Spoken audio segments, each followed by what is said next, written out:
பாலஸ்தீனம் என்கின்ற ஒரு தனி நாடு அங்கீகரிக்கப்படும். On the peaceful settlement of the question of Palestine and the implementation of the two-state solution. Israel குண்டு போடக்கூடிய நேரத்தில் அதை பார்த்து கொண்டிருந்த அமெரிக்கா அவர்கள் முதுகில் குத்தியதை உணர்ந்து மான மரியாதையோடு அரபு நாடுகள் வாழ்வதற்கு பழகிக்கொள்ள வேண்டும் என்பதையும் மக்கள் எதிர்பார்க்கிறார்கள். சவுதி அரேபியா மாதிரியான அரபு நாடுகள் இந்த கத்தாரின் மீது நடத்தப்பட்ட தாக்குதலுக்கு பிறகு ஒன்றிணைந்து ஒரு கூட்டாக ஒரு அமைப்பை ஏற்படுத்தி இஸ்ரேலை எதிர்க்கக்கூடிய ஒரு சூழலை நோக்கி நகரக்கூடிய ஒரு சூழல் என்பது உருவாகிறது.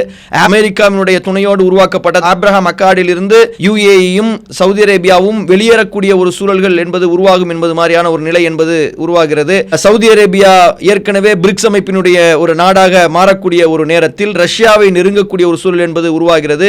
தங்களினுடைய வியாபாரத்தை ஏற்கனவே டாலரில் இனிமேல் செய்ய மாட்டோம் என்று அறிவித்திருக்கக்கூடிய சவுதி அரேபியாவானது இன்னும் ரஷ்யாவை நெருங்கி செல்லக்கூடிய ஒரு நேரத்தில் இது ஒரு மிகப்பெரிய ஒரு பாதிப்பாக பார்க்கப்படுகிறது.